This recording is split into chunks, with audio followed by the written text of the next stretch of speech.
पलायन, मीलों मील बंजर होती भूमि और उससे संबंधित दुष्परिणाम, रोजगार और आर्थिक उन्नति का अभाव, उत्तराखंड के लिए जन जागरण का विमर्श यानी नैरेटिव। और आज से नहीं, सालों से है ये नैरेटिव।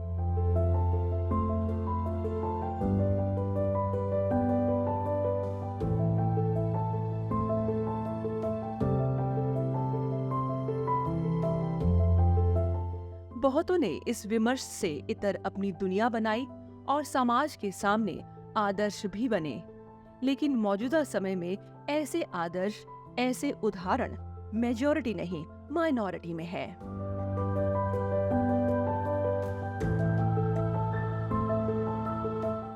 पहाड़ी इलाकों में आज भी ज्यादातर इलाके अभाव और संघर्ष के नैरेटिव के आसपास मंडरा रहे हैं। पीढ़ियों की जवान होते होते ये नैरेटिव अब उन पर बहुत ज्यादा प्रभाव के साथ असर दिखा रहा है। अपने पुराने घरों और मकानों की दहली में बैठे शरीर और आंखों से कमजोर हो चुके बुजुर्गों को ये नैरेटिव थोड़ा कमजोर लगता है। बुजुर्ग अक्सर ये कहते हुए सुनाई दे जाएंगे कि 30-40 लोगों का परिवार पला है इस भूमि से, फिर क्यों आज ये 4 लोगों का परिवार का बोझ नहीं उठा पा रही है। कारण कई हैं, लेकिन आज हम सबका जिक्र नहीं करेंगे। उनमें से एक मजबूत कारण है पीढ़ी दर पीढ़ी छोटे और बिखरे हुए खेत खलियान, जो युवा पीढ़ी को इस भूमि पर हल चलाने या कोई अन्य व्यावसायिक गतिविधि करने के लिए हिम्मत जुटाने या कदम उठाने से रोकती है। हमारी बाप दादाओं की जमीन आज की तारीख में जो भी है वो खेत बिखरे हुए हैं और एक खेत से एक खेत का डिस्टेंस अराउंड कहीं कहीं तो 1-1, 1.5, 2-2 किलोमीटर दूर भी है गांव के अंदर। हमारे खुद अपने खेत जो है, एक खेत अगर ये साइड में है तो दूसरा खेत उससे 1 किलोमीटर दाएं बाएं है। तो इन खेतों में खेती करना, उतनी जगहों पर बंदरों का और ये जो है जानवरों का आतंक जो हो रहा है उससे उनको फसल को बचाना, तो ये सारी प्रॉब्लम्स को लेकर के मैंने 1985 में अपने गांव के जो है फसल के प्रोडक्शन के डाटा निकाले। तो कॉस्ट ऑफ प्रोडक्शन 1985 में 52 रुपया किलो बैठी। तो हमारा यदि वो खेत एक साथ चेक में होते तो शायद वो 5-4 रुपया किलो बैठता। इतनी दूर हलिया हलबेल लेकर के जाना, हर खेत को मेंटेन करना, उन जगहों तक ये आपका गोबर वगैरह पहुंचाना, तो कॉस्ट ऑफ प्रोडक्शन हाई और उसके बावजूद फसल जो है वो ढंग से घर ना आ पाना, बंदर सूअरों से बर्बाद हो जाना। क्योंकि हम उसको अगर घेर बार तो चेक में अगर जमीन होती तो हम कुछ करते। सपोज मेरे जो दादाजी थे उनके पास 300 नाली ज़मीन थी, 2 भाइयों के पास। वो ज़मीन आगे उनमें बटी तो 150-150 नाली उनके पास ज़मीन आई। फिर उसके बाद जो ज़मीन है, मेरे पिताजी लोग 3 भाई हैं, तो हमारे जो दादाजी के 150 नाली वो 3 भाइयों में बटी, तो 50-50 नाली मेरे पिताजी और चाचा जी और ताऊ जी में बटी। तो उसके बाद आज जो ज़मीन है हम 3 भाइयों में आई है। पिताजी का 50 नाली का जो ज़मीन थी वो मुझे 15 या 20 नाली के बीच में मेरे को मिली है। तो 20 नाली जो मुझे मिली है, मैं उसका आज कोई भी यूटिलाइजेशन नहीं कर पा रहा हूँ। इसलिए नहीं कर पा रहा हूँ क्योंकि वो ज़मीनें जो हैं 20 नाली भी मेरे पास क्या है, 20 जगह या 25 जगहों पर वो छोटे छोटे आधा नाली और 1 नाली के खेत मेरे पास बहें। तो वो चक्कू में नहीं होने की वजह से मैं उसमें कोई भी रोजगार परक कार्य आज नहीं कर सकता हूँ। समस्या है, स्वीकार्य है, पर समस्या का कोई समाधान नहीं है, ऐसा तो बिल्कुल भी नहीं है। जानकार एक मत है कि इस समस्या के समाधान की पहली और मजबूत सीढ़ी है चकबंदी।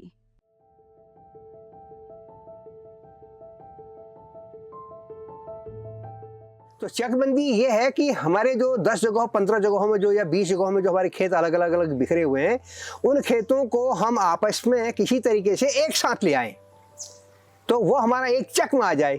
सपोज हमारी 15 खेतों की 10 नाली जमीन होती है, वो 10 नाली जमीन अगर आदमी को एक साथ मिल जाएगी, वो that is known as a chuck. तो वो जो कंसोलिडेटेड वे में खेती हो जाने से उसका मेंटेनेंस वगैरह बहुत इजी हो जाएगा। अब इसकी आवश्यकता ये है कि प्रोडक्शन इससे बढ़ेगा, मेंटेनेंस इससे इजी हो जाएगा। उसके बाद आदमी जो है उसमें अपने हिसाब से कौन सी क्रॉप मैंने इस वक्त, क्योंकि वरना जब बिखरे खेतों में तो समाज के हिसाब से चलना है इसको, क्योंकि अभी क्या लोग कह रहे हैं, लोग किस तरह से उसमें मेंटेन कर रहे हैं वहाँ पर अपने खेतों को, उसी तरीके से अपने खेत हमें भी मेंटेन करने होते हैं। अगर ज़मीन चेक में होती है तो हम अपना एक अलग से प्रोजेक्ट बना सकते हैं उसके अंदर, और वो प्रोजेक्ट इतने वाइबल हैं आज की तारीख में, लो कॉस्ट हाई प्रोडक्शन ऐसी ऐसी क्रॉप्स आ गई हैं कि कम से कम मेहनत में आप ज़्यादा से ज़्यादा फ़ायदा ले सकते हो, तभी ले सकते हैं जब हमारे पास में चेक एक साथ हो। तो इसके मल्टी बेनिफिट्स हैं। अगर चकबंदी हुई होती तो हमारा जो पहाड़ का युवा है जो आज होटलों में बर्तन मांजने जा रहा है, अगर वो कोई 10वीं पास है 12वीं पास होके वो पहाड़ से निकल जाता है तो उसका कारण यह है कि खेत इकट्ठा नहीं है। खेत इकट्ठे होते तो वो अपने खेतों में बागवानी लगाता, कुछ एग्रीकल्चर का काम करता, कुछ होम स्टे का काम कर सकता था, तो बहुत सारी अपॉर्चुनिटी उसके लिए होती, लेकिन नहीं है। सालों से समस्या को अनदेखा करने के कारण और निदान के लिए कईयों की सहमति की जरूरत उत्तराखंडियों की भूमि को गोल खाते के भंवर में डुबो रही है।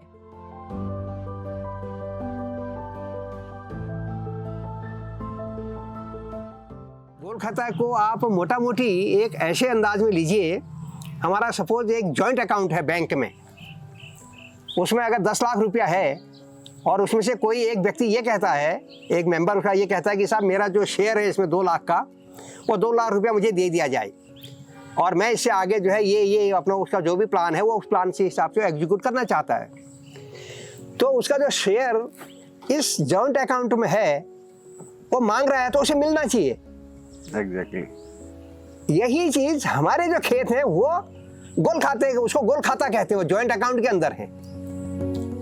अब हमारे जो गोल खाते के अंदर में अगर 10 नाली जैसा उसका, वो हमने बताया कि उसका 2 लाख रुपया था 10 लाख के अंदर, वो शेयर उसको मिलना चाहिए। इसी तरह से हमारी ज़मीन जो 100 नाली के अंदर में अगर 10 नाली अलग है तो 10 नाली हमको मिलनी चाहिए अलग, ताकि हम उसका कुछ करें। लेकिन वो गोल खाते में इन्होंने इस तरह से कंफ्यूजिंग कंडीशन में डाल रखा है कि वो ज़मीन हमको नहीं मिलना, ये इलीगल है, मिलना लीगल था। अगर नहीं मिलने के कारण अब लोग जो हैं वो ज़मीन को फ्रॉड कर रहे हैं और कई लोगों ने अपनी ज़मीनें जो है धोखे से बेचना शुरू कर दिया है।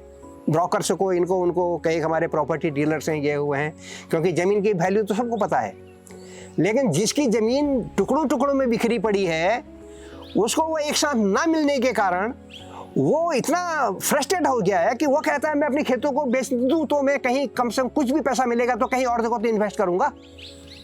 उसके पास और स्कोप नहीं है ना, वो कर तो सकता नहीं है। यहाँ बंदर गुणी सुंगर ये वो 50 प्रॉब्लम यहाँ है। समय के साथ चकबंदी की अहमियत को सरकार ने भी माना, कानून बना, देर सवेरे ही सही, नोटिफिकेशन भी हुआ, लेकिन इम्प्लीमेंटेशन की प्लानिंग में कहीं कोई कमी जरूर है। जो चकबंदी एक्ट यहाँ पर 2016 में बना, वो एक्ट आगे लागू नहीं हो पाया 4 साल तक, क्योंकि उसकी नियमावली नहीं थी। तो एक्ट तो है, लेकिन उसको लागू करने के लिए जो नेक्स्ट जो उसका बेस होता है नियमावली, मैनुअल, वो मैनुअल इनके पास में हाँ आप करेंगे तब करेंगे कहते कहते वो इतना टाइम निकल गया कि उसमें फिर फाइनली हमें बहुत दाएं बाएं से प्रेशराइज्ड वे में काम करना पड़ा और वो मैनुअल 2020 में पास हुआ। कैबिनेट से पास होने के बाद में अब उसको लागू करने के लिए फिर ऑफिसर्स की टीम भी दी गई, स्टाफ, तो वो राजस्व डिपार्टमेंट से डीएम से लेकर के नीचे पटवारी तक को उनको उसमें पूरा पोर्टफोलियो दे रखे हैं। कानून एक और, लेकिन स्वयं भूमालिक भी इस कानून का लाभ ले सकते हैं। 1985 से चकबंदी जन जागरण के लिए काम कर रहे केवलानंद तिवारी ने उत्तरांचल द्वीप के कैमरे पर विस्तार से बताया कि कैसे एक व्यक्ति अपनी जमीन को अपने नाम पर करवा सकता है। आज की तारीख में क्या होता है, खेत गोल खाते में है तो गोल खाते में होने से कोई भी आदमी उस खेत को बेच दे रहा है, क्योंकि उसके हकदार बहुत हैं। अगर उसका व्यक्तिगत हो जाता है तो अब दूसरा आदमी उसको बेचना का चाहेगा तो उसे रिटर्न परमिशन लेना होगा, क्योंकि वो उसका व्यक्तिगत है। और व्यक्तिगत होने से गवर्नमेंट जो है उसको एक रेवेन्यू लेती है। एक जैसे उसको कहते हैं ना, खेत इधर से उधर ट्रांसफर हुआ है तो उसका एक जो है वो रजिस्ट्री चार्ज गवर्नमेंट उसे लेती है। लेकिन चकबंदी एक्ट के तहत ये फ्री में होता है, तो फ्री में होने का ये लोगों को फायदा होगा कि भाई वो अपने खेतों को व्यक्तिगत अगर कर लेते हैं फ्री में तो वह आगे जैसा चाहे वैसा उसका यूज कर सकते हैं। नहीं तो प्रॉब्लम है, वो तो खेत गोल खातों में फंसे हुए हैं तो उसमें कुछ भी नहीं कर पा रहा है। हम चाहते हैं उनको मॉडल दिए जाएं कि वो अपने भाइयों के बीच में, जो पिताजी ने उन लोगों को ज़मीन दे रखी है कि ये खेत तेरा, ये खेत तेरा, ये खेत तेरा, तो वो आपस में ये कहें कि भाई ये खेत जो आज की तारीख में हमको भाइयों को मिला हुआ है, अलग अलग हम हल चला रहे हैं इनमें और खेती कर रहे हैं, इनको हम पहले तो गोल खातों से निकाल करके व्यक्तिगत करें। वो जो जॉइंट अकाउंट में है, गोल खाता मीन से जॉइंट अकाउंट में है, जॉइंट अकाउंट से इसको पहले हम व्यक्तिगत करें। व्यक्तिगत करने का ये तरीका है कि आपका खेत जो पिताजी ने आपको दिया था, वो खेत में मैं एनओसी दे देता हूँ कि मेरा कोई ऑब्जेक्शन नहीं है, आपके नाम पर आप करवा लो तहसील से, और मेरे खेत में जो मैं कर रहा हूँ इसमें आप भी लिख के दे दो कि मेरा भी कोई ऑब्जेक्शन नहीं है, ये खेत आज के बाद से मेरे इस भाई का ही हुआ। और ये हम मैटर जो है तहसील में इन राइटिंग दे दें और तहसील उसको हमारे नाम पर व्यक्तिगत कर दे। इसके साथ में 2-4 खेत अगल बगल के भाई लोग भी अगर मानते हैं, और भी जो हमारे ही तो क्लान के लोग हैं, वो हमारे ही गोल खाते के लोग हैं, उसमें दूसरे खाते तीसरे खाते भी इन्वॉल्व हैं। एक एक गांव के अंदर में 8-8 10-10 खाते हैं। हमारी एक ज़मीन जो है वो एक ही, मतलब हमारी ज़मीन एक ही खाते में नहीं है, कई खातों में है। तो इस तरह से हम उनके साथ में भी टाई अप करके कि भाई किस तरीके से आप अपने खेत हमको दे दो, और मेरी सपोज 10 नाली ज़मीन बनती है गाँव के अंदर, इस वक्त 3-4 आदमियों ने मिल करके जो खेत दिए हैं वो टोटल मेरी 2 नाली हो गई। तो 2 नाली हो गई, तो मैं सरकार से ये कहना चाहता हूँ कि साहब ये 2 नाली ज़मीन जो है मेरे व्यक्तिगत नाम पर कर दिए, 8 नाली ज़मीन बाकी रही। 8 नाली के लिए मैं उस एरिया में फिर उधर के लोगों के साथ में फिर डिस्कस करता हूँ, और उनके साथ में भी वो आपसी सहमति से यदि मुझे कुछ वहाँ दे देंगे तो 3 नाली 2 नाली 4 नाली का जो मेरा दूसरा प्लॉट बनेगा वो मेरा वहाँ भी बन जाएगी। इस तरह से 10 नाली मेरी एक साथ नहीं भी होगी तो 3 जगह 4 जगहों में हो जाएगी। अगर हमारी इस तरह से भी हो सकती है तो गवर्नमेंट भी इसमें जो है सोचने लगी जाएगी कि भाई ये तो व्यक्तिगत खुद ही करने लग गए हैं, तो करने लगते हैं तो एक क्या कहते हैं उसको कंपलसरी भी तरीके से कहीं मॉडल के तौर पे वो गांव को डायरेक्ट भी ले सकती है। फिर तो इस तरह से एक बेस जो है हमारा कैसे बने, ये हम अभी प्लान कर रहे हैं। आपको पटवारी के पास आप जाते हैं, किस लिए जाते हैं पटवारी के पास? पटवारी के पास आप इसलिए जाते हैं कि जो खेत नंबर जो हमें दिखाया है, जो हम खरीदना चाह रहे हैं, वो खेत नंबर वही है जो मौके पे है। जब मेरी रजिस्ट्री होती है तो रजिस्ट्री में खेत नंबर और खाता संख्या 2 चीज़ें होती हैं। खाते के अंदर एक व्यक्ति का इंडिविजुअल खाता होता है, उस खाते के अंदर उसकी टोटल ज़मीन जितनी है उस ज़मीन का डेटा होता है, और साथ में जो खसरा नंबर होता है, खेत नंबर होता है, वो मौके की स्थिति को दर्शाता है कि जिस मौके पर वो आदमी हमें ज़मीन बेच रहा है वो खसरा नंबर वो है कि नहीं जो हमें बेच रहा है। अगर वो दोनों मैच करती हैं, ये काम पटवारी का है। आप पटवारी के पास जाते हैं और पटवारी खुद आते हैं या अपने अमीन उनको बोलते हैं, हमारी पहाड़ की भाषा में या जनरल जो ज़मीन खरीद फरोख्त की लैंग्वेज में जो बात करी जाती है, वो अमीन मौके पर आते हैं और उस ज़मीन की पैमाइश और वो मैच करता है जो खातों में है और ये मौके पे है। वो पूरे गांव का नक्शा होगा, गांव के नक्शे में से वो पर्टिकुलर खेत पे आएगा और उस खेत नंबर को उस मैप से मैच करेगा। अगर वो सेम चीज़ है तो फिर दैट इज ओके, तो उस खेत में फिर वो ले सकता है। पहाड़ों में जमीन की खरीद फरोख्त को लेकर बढ़ रहे धोखाधड़ी के मामलों का भी सीधा संबंध इसी समस्या के साथ है। जब गोल खाते में ज़मीन होती है तो जॉइंट अकाउंट होता है। जो गवर्नमेंट की पॉलिसीज है जॉइंट अकाउंट को लेके, जॉइंट खेती को लेके, उसमें किसी का इंडिविजुअल नहीं है। अगर कोई खेत है, माना पहाड़ में कोई खेत है और उसके 20 खातेदार हैं, तो 20 खातेदार होने से वो कोई इंडिविजुअल काम नहीं कर सकता, उसमें इतने लोगों की ऑनरशिप होती है। ये तो गोल खाते की बात रही। अब जब हम गोल खाते से इसको जोड़ने की कोशिश करते हैं खरीद फरोख्त को लेके, तो ये यहाँ जुड़ता हुआ दिखता है कि जब खरीद फरोख्त होती है और मेरे नाम से कोई ज़मीन है और उसमें मेरे जो मेरे परिवार के लोग हैं उनका भी नाम है, तो मैं कोशिश ये करता हूँ कि मैं इस ज़मीन से अपने हिस्से को बेच दूँ, क्योंकि मेरा इंडिविजुअल तो मेरे पास वो नहीं है, और लेकिन गवर्नमेंट के हिसाब से मेरी अथॉरिटी जितना मेरे नाम से ज़मीन है उतनी है। तो ये मैं बचने की कोशिश करता हूँ कि अगर मैं बेच लूँगा तो कुछ मॉनेटरी मुझे प्रॉफिट हो जाएगा और इस कंजेशन से मैं बच जाऊँगा। इस वजह से ये एक इंटेंशन इंसान का बनता है कि मैं इस ज़मीन को बेच के निकलूँ और कहीं और लूँ तो एटलीस्ट वो मेरी इंडिविजुअल तो होगी। तो यहाँ से कहीं ना कहीं उसको पुशअप, उस ज़मीन को बेचने का पुशअप मिलता है। तो ये कहीं डायरेक्टली एक दूसरे से कनेक्टेड है, गोल खाता और ज़मीन का खरीद फरोख्त। आम लोगों के बीच में जागरूकता और उससे उपजे सहयोग की भावना उत्तराखंड चकबंदी मंच के जन जागरण अभियान की भी नींव है, लेकिन सरकार की अहम भूमिका के बिना इस अभियान का पूरी तरह से अपने लक्ष्य तक पहुंचना थोड़ा कठिन है।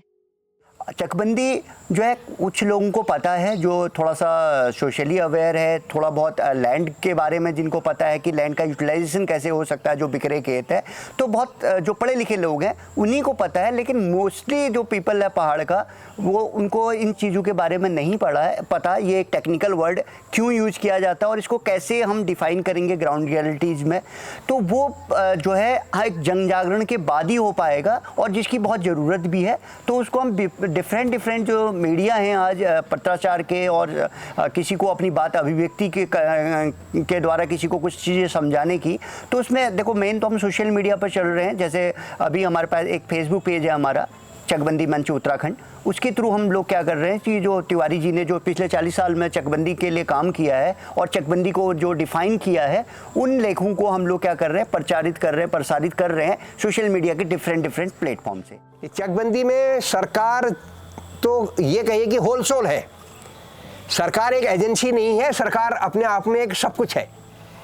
वो चाहे उसको अगर समझ में आ जाए तो वो उधर नो टाइम एक नोटिफाई करके पूरे गांव को कि भाई ये गांव में हम चकबंदी करेंगे, तो वो गांव का पूरा जो है आपका रिकॉर्ड वो ले करके अपने जो उनके रिकॉर्ड वाले हैं राजस्व डिपार्टमेंट को वहाँ लगा करके, और परिवार वाइज वो कंप्लीटली विदिन नो टाइम ये सब निकल सकता है। जब हमने निकाल कर रखा है, हम खुद अपने बाप दादाओं की ज़मीन को कैसे हम चकू में लाए, हमने ये अवेयरनेस हम दे रहे हैं लोगों के बीच में। तो सरकार है, सरकार चाहे तो वो हमसे भी वो ले सकती है, क्या कहते हैं, वॉलंटियरली सपोर्ट ले सकती है गांव वालों से कि भाई बताओ तुम्हारे गांव में कैसे करना है। तो कोई हमारे गांव में आए, हम बताएं, हमने तो गांव वालों की पूरी ज़मीन अलग अलग निकाल के भी रखी हुई है।